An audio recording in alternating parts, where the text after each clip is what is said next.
water. Sorry? We'll all be sharing your cup of water. I thought there'd be water up here.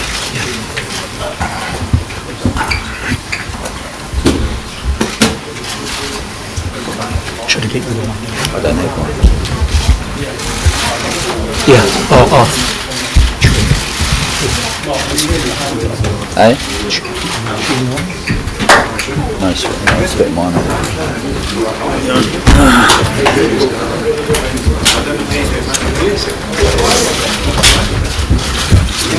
Hi, Ian. Hey, no, it's good.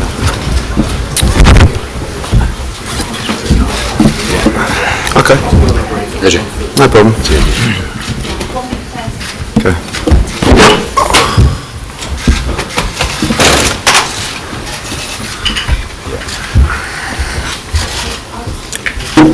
Go around. Yeah, that's some water. Oh, yeah. You good?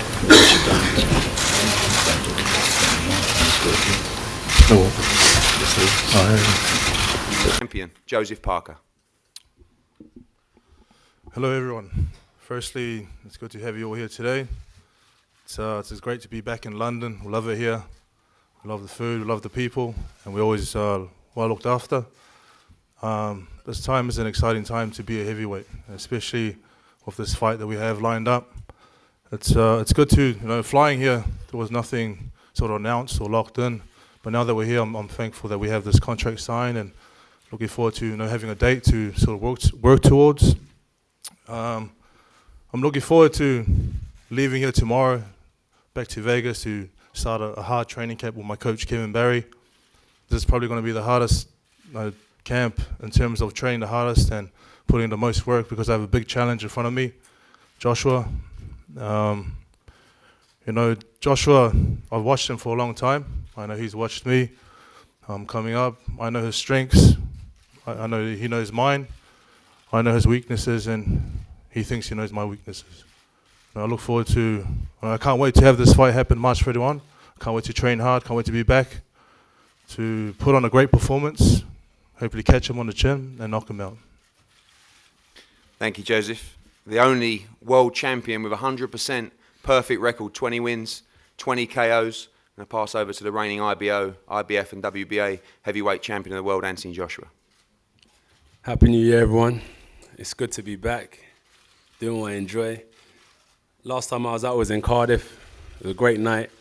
And I took my time because I really knew I wanted to set up for a big 2018. Didn't do nothing spectacular, but I made sure I secured the bag. I got the win, and that was the most important thing. And now we're here. As I said, it's kind of about making history now. And we've always been moving in that direction. So it's an honor to be up here with another world champion. But in terms of Parker, I don't really know how to take his camp in terms of what's been said and what's been going on, but I take everything with a pinch of salt and I roll with the punches. This is for another strap. And as he said, he's going to be training extremely hard. I think we're all blessed with the ability to work hard. There's no doubt about that. But one thing that I think separates myself is the fact that I mix intelligence with hard work. So not only am I going to be in peak physical condition, I'm making sure my mind's in the right place as well at all times. So I'm looking forward to embrace the challenge, not only from a physical standpoint, but the mental challenge that will come with this fight as well. Thank you, Anthony. I'm going to pass over to Team Parker now to say a few words. Firstly, from Duco, talk about the words of the camp. David, it's been a pleasure working with you so far in the build-up. I know you got plenty to say and did a great job in building this fight as well, and truly believe your man will become the unified world champion on March 31st. Yeah, hey, thank you, everyone, and thank you to Eddie and Anthony Joshua for stepping up. People talk about unification, but some don't do it, and talk's cheap. AJ and Eddie have stepped up and made it happen, as have our teams. So I think that's great for the sport and great for the fans. Look, yes, there has been a bit of talk in the build-up, so I think it's important that I clarify a few things. I think, speaking personally first, I actually have an immense amount of respect for Anthony Joshua, as does our team. I think from his beginnings to turn your life around and achieve what he has is a great role model. And I think that winning Olympic gold with, having only walked into a gym at a later age is remarkable. So we respect that, and we respect the achievement of winning 20 straight fights and holding the 2 belts, and we respect even more that he's now stepping in with Joseph Parker unified. Having said all of that, in most countries in the world, it's customary in sport to analyse the strengths and the weaknesses of the opponent. It's not personal. And in most sports it's customary, be it tennis or Formula One. The media and the pundits analyse each other's strengths and weaknesses. And so something that shocked us is apparently in English boxing it's not customary to do that. So it came as a bit of a surprise when we started pointing out what we see as chinks in Anthony Joshua's armour. And there seemed to be a shock that we dare speak about these things. They weren't personal, it wasn't trash talk, statement of fact. Joshua has allegedly, and there's footage going around, been dropped a few times, and we made a point of that, and that killed 2 birds with 1 stone. One, people thought, who the hell is this Team Parker and Joseph Parker? So educated the market that there's another world champion named Joseph Parker, and made Joseph big a name here. It created a rivalry, so it built this fight up. And incidentally, Joseph has never been dropped. Started on the pads at age 3. And so it makes it very interesting because the 2 styles, they come forward, these guys, and look for the knockout. So if they're trading, what do we know? We know that one guy's never been dropped and the other has. And so it's important that we do that. That's my job, because a lot of the English see it as a one-horse race. They write Joseph Parker off. The bookies write him off, right? But when you think about it, I think experienced boxing people will go, hang on a minute, Joseph probably a bit quicker on hand speed, definitely got a better chin, and I would add mentally tougher. But you know what I learned when I was dropped in that Klitschko fight? Because a lot of people that have spoke about me getting dropped, and hand on my heart, I've used it as a PR stunt in the terms of what you're using it as well. Because when you talk about myself getting dropped and what you've done, it's a markability strategy. And when you want to talk about facts, the 3 times that I have been hurt or dropped was in the European Championships, when McCracken knows I was actually banned from the GB team because I was still getting in trouble. So I went back to Watford, I stopped boxing, and 2 weeks before that European Championship, I was called up to represent the country. I was very unfit, I didn't get dropped, I got stopped. When your tank is empty, it's hard to perform. The second time was with David Price. I'd come out of a police cell the day I went up to training. I'm not going to use that as an excuse, but David Price is a puncher and lack of experience. And then with Klitschko, and you know all them times what it taught me, it will take more than a human to stop me from where I'm destined to be. And that's why I learned not to walk with sight, because when you're fatigued, you don't know where you are, I walk with faith in this journey. So in terms of using it as a PR stunt, the rumors that you have heard, they're fake news, hand on my heart. So PR, whatever you want to use it for, is between you and your camp. But in terms of facts, I speak on those 3 times. And as I said, what I have learned in those times of adversity and going through storm is that it will take more than any human to stop me on this journey. Well, thank you, AJ, for addressing it. I don't know if it's been addressed before. I appreciate that. So basically what I'm saying, this is a 50-50 fight. Why? Parker, again, I repeat, I think he's got a better chin, he's quicker, probably better footwork, and mentally tougher. So the fight's a lot closer than what people think. I'll leave it at that for now. Thank you, David. Look forward to hearing more from you later. Kevin. Obviously, this is a fight that you've been studying for some time as Joseph's trainer, and I think when we spice things up with the questions later, deep down, everybody in boxing does know, and David's right, this is a proper fight. This is a great unification heavyweight matchup between 2 very talented, undefeated heavyweights. This is a really exciting fight, and the heavyweight boxing division needs a fight like this. In fact, boxing in general needs a fight like this. They need champions fighting each other. The styles of this fight are a perfect matchup. Both guys like to come forward. You look at Anthony Joshua, big, strong, powerful guy. Probably, I'd be fair to say, he's probably a little stronger than Joe. Won all his fights by knockout, has a considerable height and reach advantage over Joseph Parker. Joe, as Dave's just outlined before, taking the job as the promoter and the trainer, talking about Joe's hand speed, his footwork, We know that Joe's got very good stamina. We know he's very, very durable. That's what makes this such an exciting fight. This fight is no surprise to us. This fight has been in the makings, I believe, for the last 3 years. We've looked at Anthony Joshua since he came through the Olympic program winning the gold medal.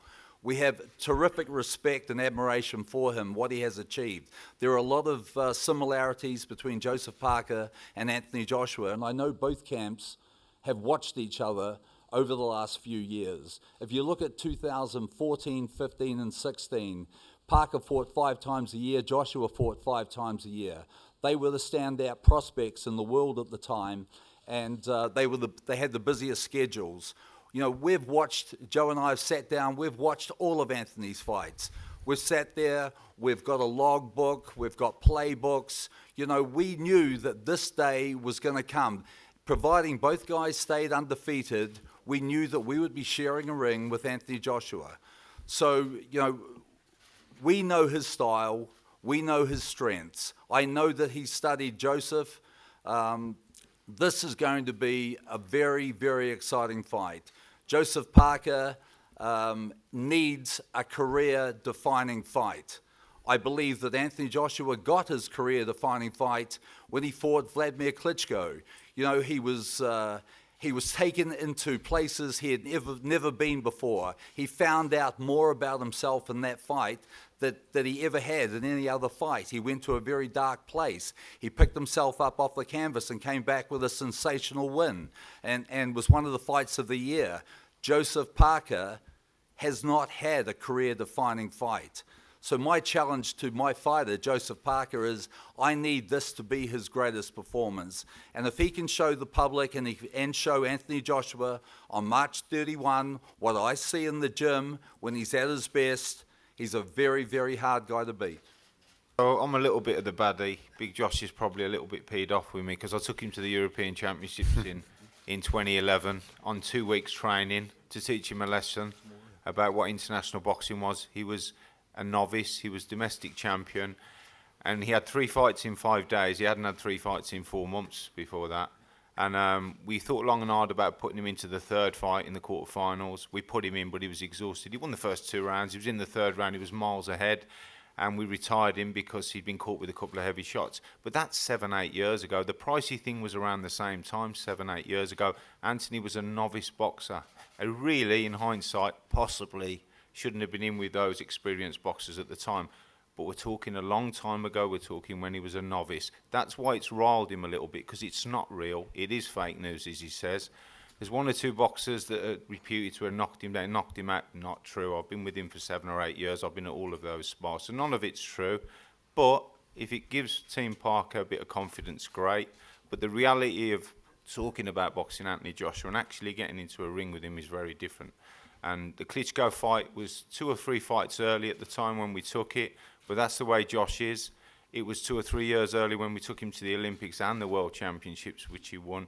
And he stepped up to the challenge. He's different to most fighters. He'll do it in half the time of what it takes most fighters to do it, or get to the top, or reach their potential and the top of their ability.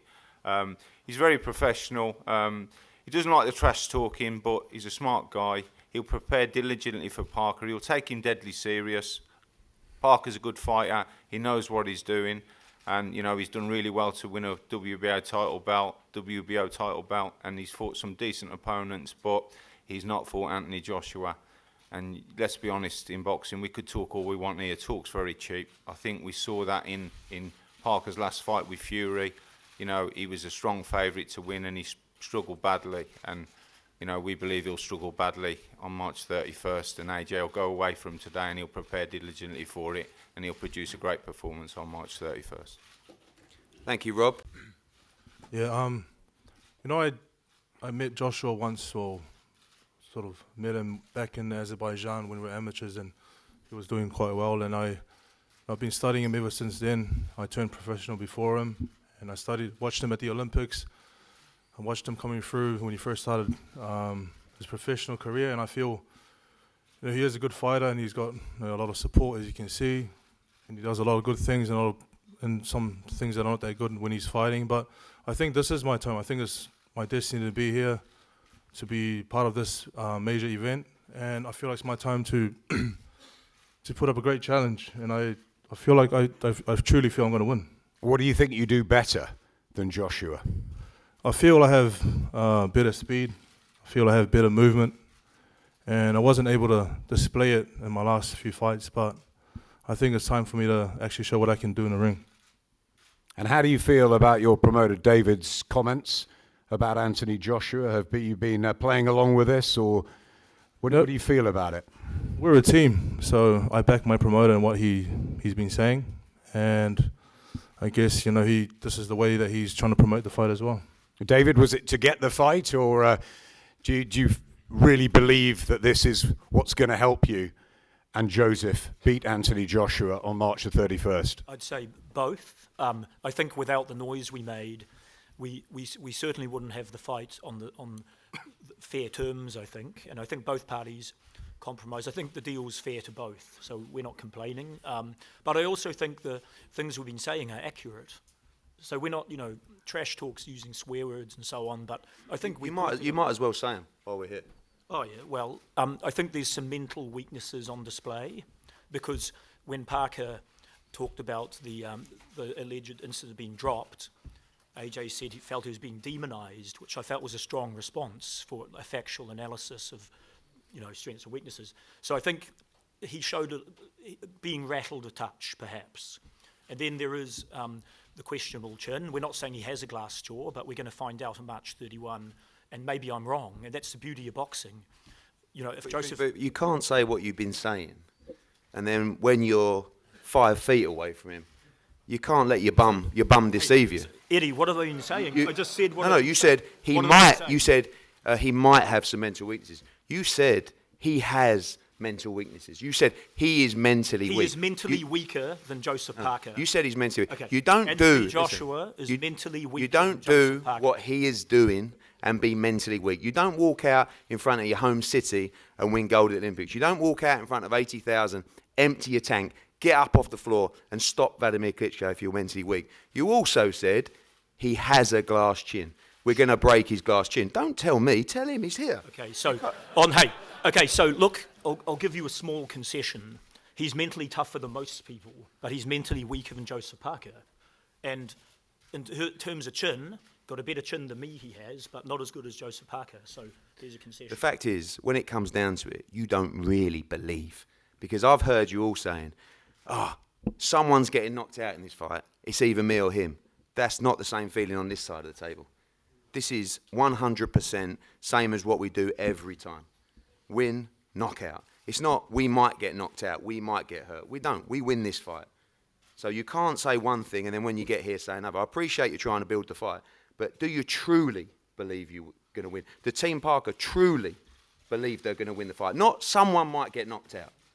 Do you honestly, truly believe? I believe it's the destiny of Joseph Parker to win the fight and make history. The answer's no. Go on, Adam. Anthony, as Rob says, you don't end being said from David and the camp. What's riled? Not really, but it is what it is. As I said, we're here to handle business. First is the verbal wars before the physical ones, and it's part of the game. What can I say about the verbal wars? As I said, I'm not really into it as such because, it's an opportunity for both camps. I would fight him in the car park for free. It don't matter to me. Do you know where I'm coming from? This is what a fighter's mindset is. So that's what I want to do is fight. That's why I don't take my foot off the gas. In terms of training camp, it's not as if I've started, I've lived it, and I still live it.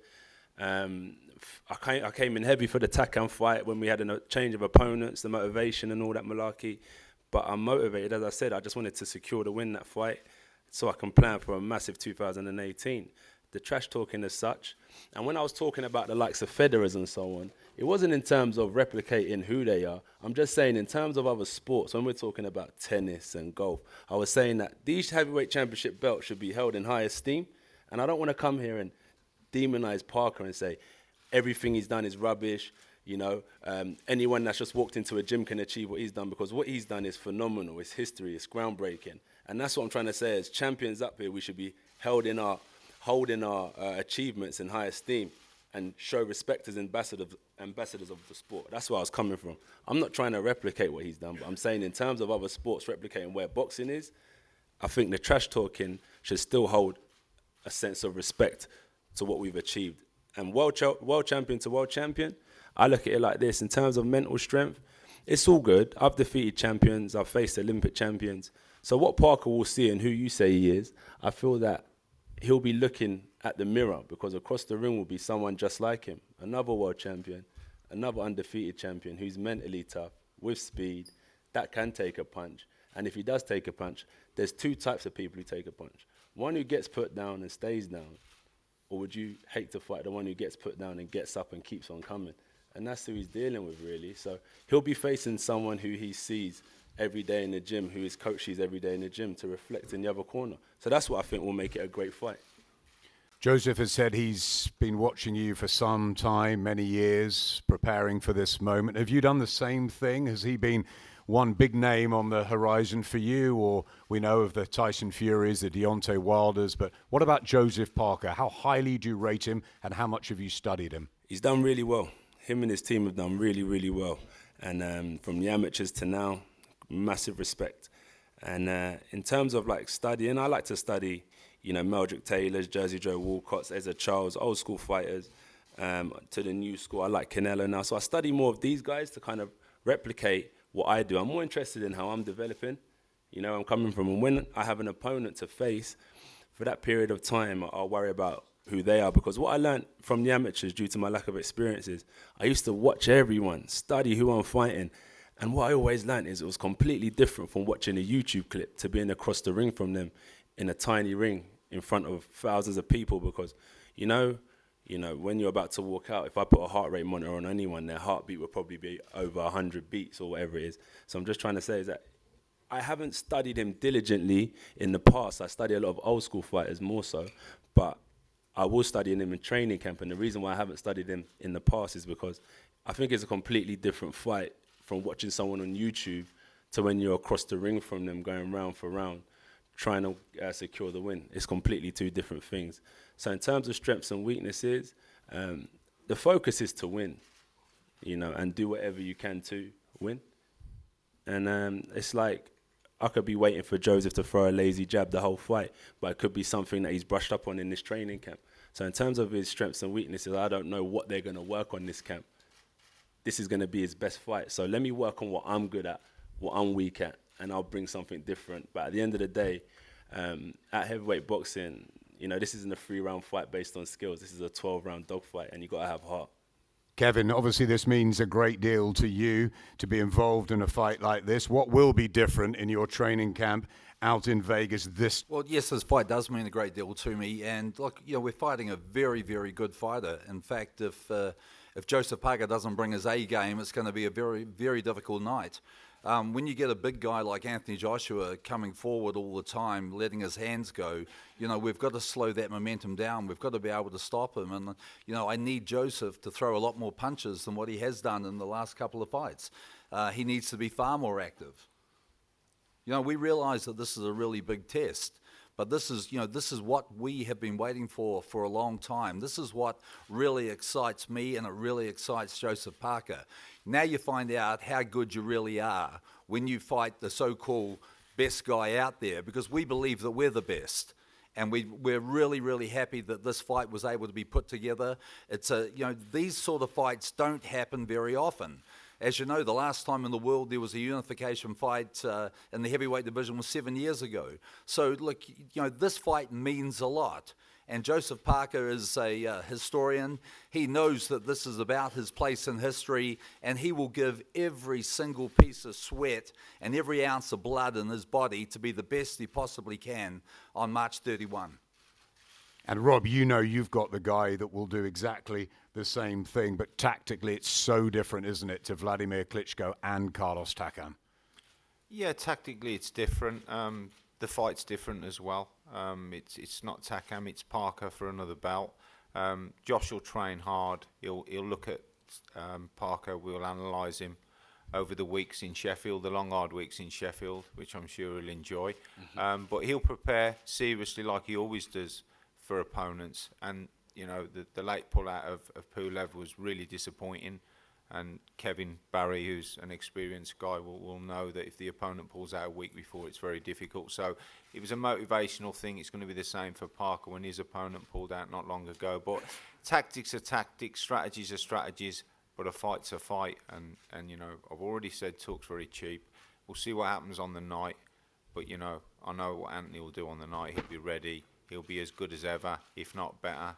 And he's coming off the back of 21 rounds of boxing, which, you know, he struggled to get in his early years and early part of his career. So he'll be ready. He's the unified heavyweight champion.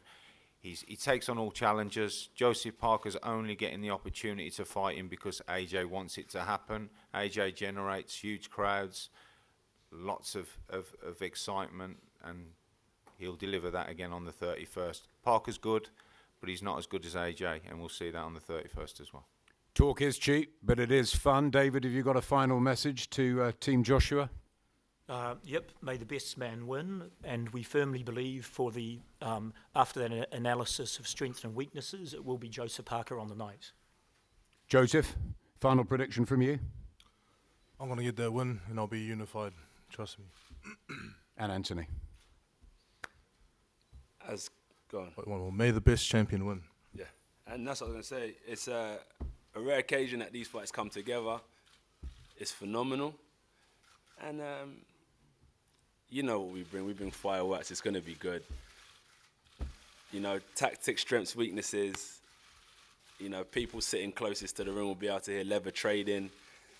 And as I said, I was a bit skeptical on how to take this camp because, as I said, I'm quite respectful to people, but I didn't want to switch it up. But I respect their camp as well.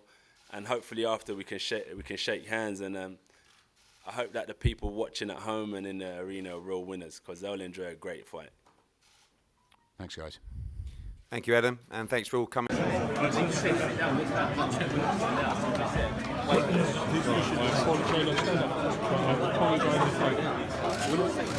you all ready. It won't be on purpose.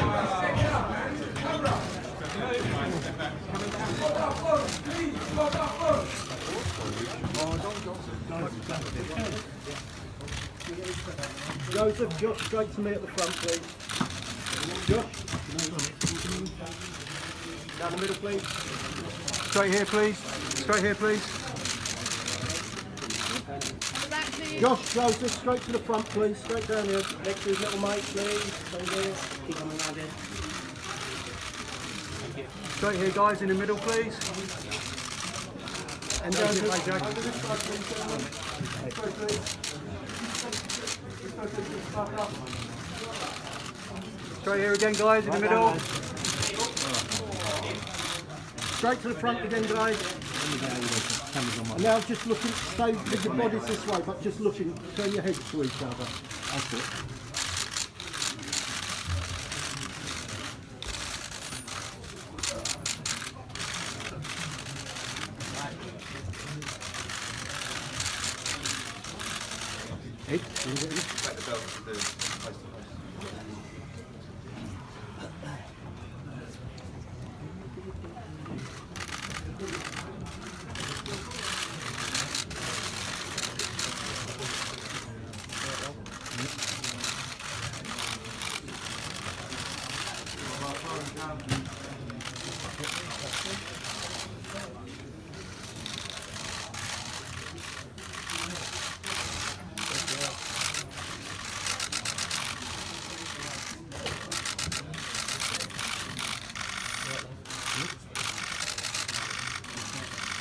Yeah, lovely.